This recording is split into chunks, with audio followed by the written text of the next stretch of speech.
Assalamualaikum warahmatullahi wabarakatuh dan salam sejahtera untuk kita semua. Perkenalkan, saya Husnul Khotimah Khairunisa. Di sini akan membuka presentasi dari kelompok 1 yang berjudul Electrochemical Evidence for Pentasulfide Complex with Mn2+, Fe2+, CO2+, Ni2+, Cu2+, dan Zn2+. Sebelumnya, saya akan memperkenalkan anggota kelompok saya terlebih dahulu. Yang pertama, itu ada Yunita Sari yang sebelah sini, kemudian ada Anissa Sunami, kemudian ada Inaya Aridayanti, lalu ada Syifa Nisa Maulida, dan saya sendiri Husnul Khotimah Khairunisa, dan yang terakhir ada Selfie.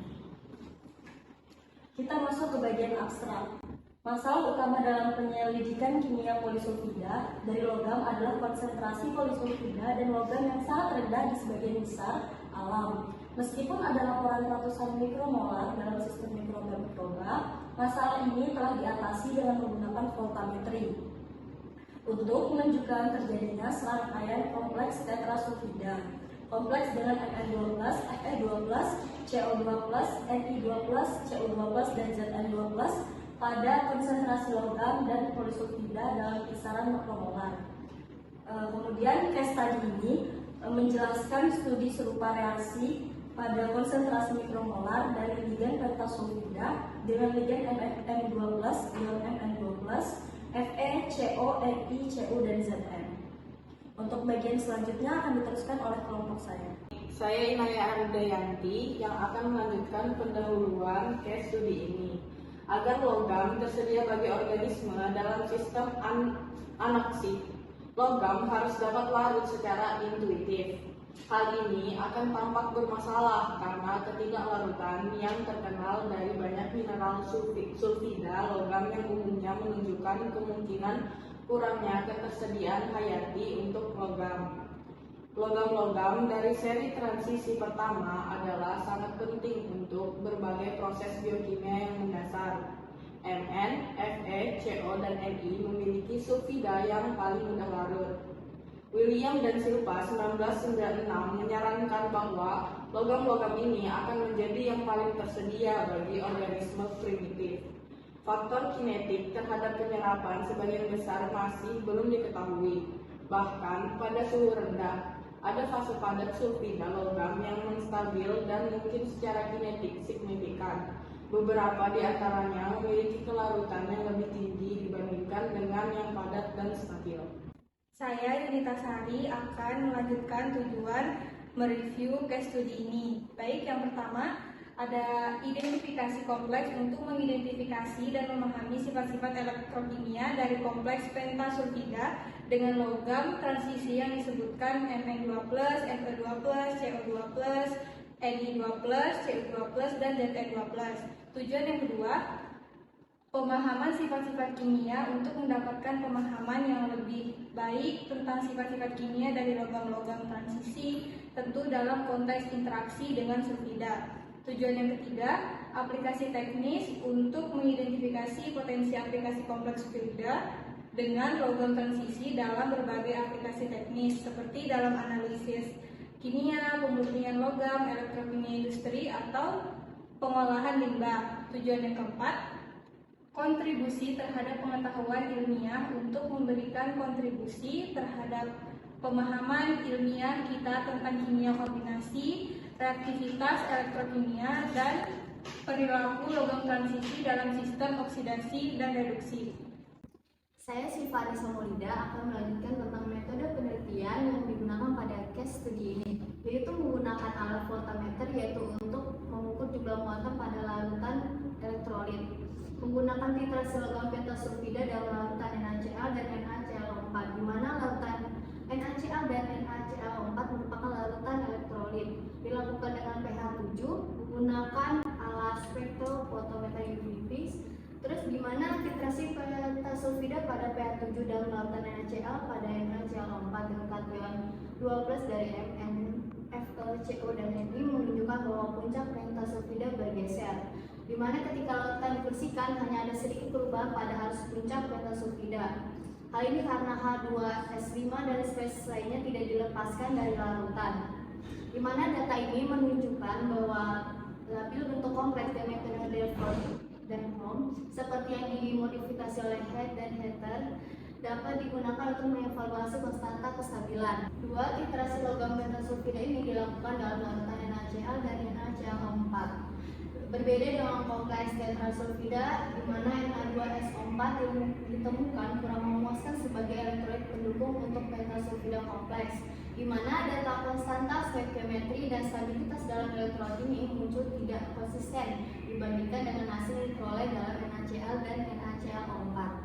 Baik, saya Nisa Sudami di sini akan membahas terkait hasil dan pembahasan terkait case study ini.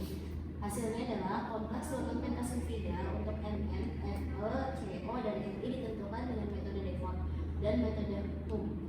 Semua nilai adalah rata-rata dari setidaknya 3 percobaan bisulfida dan tetrasulfida. Data ini menunjukkan bahwa pada pH 7 kompleks yang terbentuk adalah kompleks S25 kompleks dan bukan kompleks dari bentuk terprotonasi dari udara. Berikut di sini ada tabel pentasulfida kompleks yang telah dihasilkan pada hasil pembahasan, di mana tabel data titrasi pentasulfida ini dengan CO2 dari larutan natrium penfluorat pada 24 pH sama dengan 8,3. Data yang diplot pada gambar 1 di mana Fn menunjukkan tegangan puncak dan IP menunjukkan puncak saat ini. Kemudian titrasi Fe2+ dan Mn2+ yang telah ditunjukkan ini dengan S2 dengan memantau Fe2+ dan Mn2+ pada puncak voltametri tidak memberikan bukti bentuk kompleks yang kayak sulfida. Kemudian di sini terdapat data hasil spektrofotometri UV-Vis.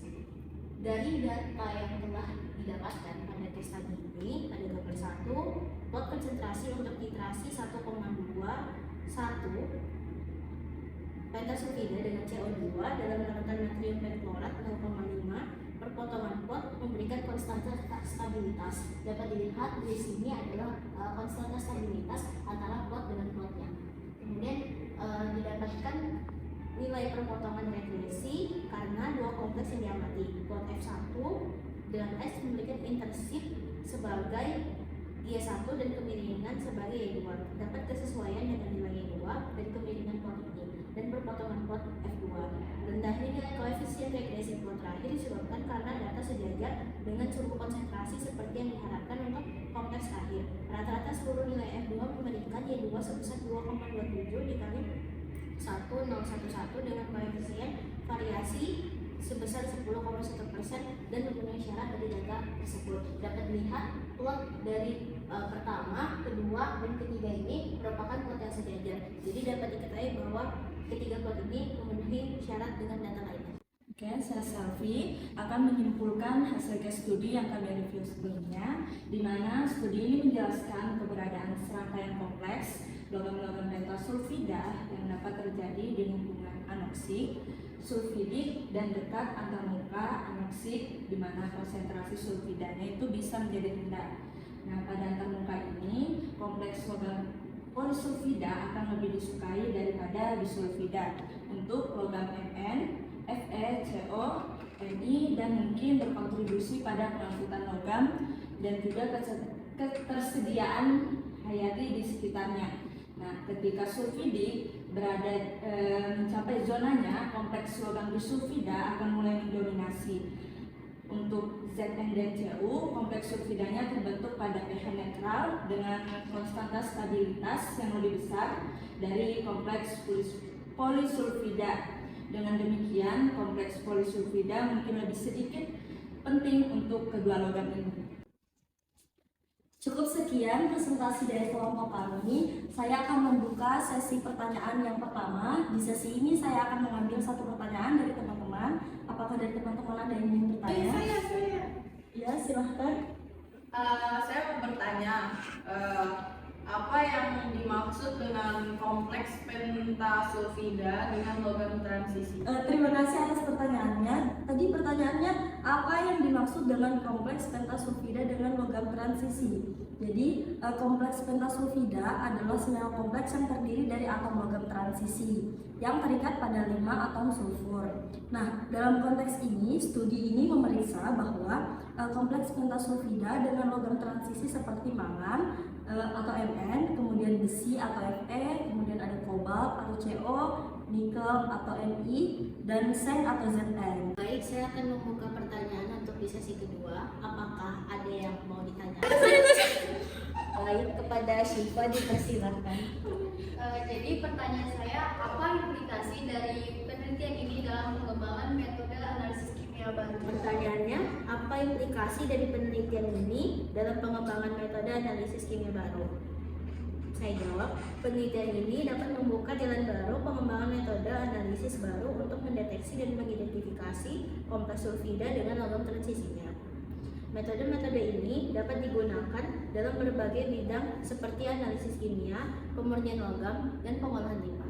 Baik, saya akan membuka sesi pertanyaan yang ketiga. Apakah ada yang ingin bertanya? Baik, kepada Mbak Selvi, dipersilakan. Untuk pertanyaan sendiri itu, mengapa penelitian elektrokimia pada kompleks sulfida dan transisinya itu sangat penting? Hasil penelitian ini dapat memberikan wawasan yang berharga tentang interaksi logam transisi dengan lingkungan dalam kondisi oksidasi dan reduksi. Dan ini juga dapat membantu dalam memahami dampak lingkungan dari logam-logam dan juga dapat mengembangkan strategi mitigasi polusi lingkungan.